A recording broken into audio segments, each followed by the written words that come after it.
BLM Kerala, Tamil Nadu, Pondicherry. 2021 May 22-നാണ് കേരളത്തിന്റെ പ്രതിപക്ഷ നേതാവായി വി.ഡി. സതീശൻ ചുമതലയേൽക്കുന്നത്. ശേഷം നടന്ന എല്ലാ തെരഞ്ഞെടുപ്പുകളിലും മികച്ച ഭൂരിപക്ഷത്തിൽ വിജയിക്കാനായിട്ട് UDF-ന് കഴിഞ്ഞിരുന്നു. ആ വിജയം കൊണ്ട് തന്നെയാണ് അമരത്ത് നിന്നിരുന്ന വി.ഡി. സതീശന് ഇലക്ഷൻ സ്ട്രാറ്റജിസ്റ്റ് എന്ന പേര് വീണത്.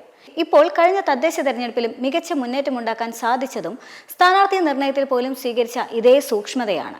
ഇനി വരാനിരിക്കുന്നത് 2026 നിയമസഭാ തെരഞ്ഞെടുപ്പാണ്. തെരഞ്ഞെടുപ്പിന് മുന്നോടിയായി തന്നെ നിർണായക നീക്കമാണ് പ്രതിപക്ഷ നേതാവ് വി.ഡി. സതീശന്റെ ഭാഗത്തു നിന്നും ഉണ്ടായിരിക്കുന്നത്. നിയമസഭാ തെരഞ്ഞെടുപ്പിൽ കോൺഗ്രസിൽ തലമുറ മാറ്റം ഉണ്ടാകുമെന്നാണ് പുതിയ തീരുമാനം. 50% സീറ്റുകൾ സ്ത്രീകൾക്കും യുവാക്കൾക്കും നൽകുമെന്നും അദ്ദേഹം വ്യക്തമാക്കി കഴിഞ്ഞു. യുവാക്കളും പ്രമുഖരായ നിരവധി നേതാക്കളും മുഖ്യധാരാ രാഷ്ട്രീയത്തിൽ കോൺഗ്രസിനുണ്ട്. 50% സീറ്റുകൾ യുവാക്കൾക്കും സ്ത്രീകൾക്കും നൽകിക്കൊണ്ട് ഇത്തവണത്തെ നിയമസഭാ തെരഞ്ഞെടുപ്പിലെ കോൺഗ്രസിന്റെ സ്ഥാനാർത്ഥികളിൽ തലമുറ മാറ്റം ഉണ്ടാകുമെന്നാണ് പ്രഖ്യാപനം. വലിയ മാറ്റങ്ങൾ ആവശ്യം വരുന്നില്ലാത്തതിനാൽ തന്നെ ഇത് സുഗമമായ പ്രക്രിയയായിരിക്കും. CPM-ൽ നിന്ന് വ്യത്യസ്തമായി കോൺഗ്രസിന് മികച്ച 2ാം നിര 3ാം നിര നേതാക്കളുമുണ്ട്. ഇതായിരുന്നു സതീശന്റെ വാക്കുകൾ. അനുകൂല രാഷ്ട്രീയ സാഹചര്യം ഉണ്ടാകുമ്പോഴും സ്ഥാനാർത്ഥി നിർണയവുമായി ബന്ധപ്പെട്ട പ്രശ്നങ്ങൾ കൊണ്ട് കേരളത്തിലെ പല നിയമസഭാ സീറ്റുകളിലും മുൻപ് കോൺഗ്രസിന് നഷ്ടമാകുന്ന അവസ്ഥയുണ്ടായിട്ടുണ്ട്.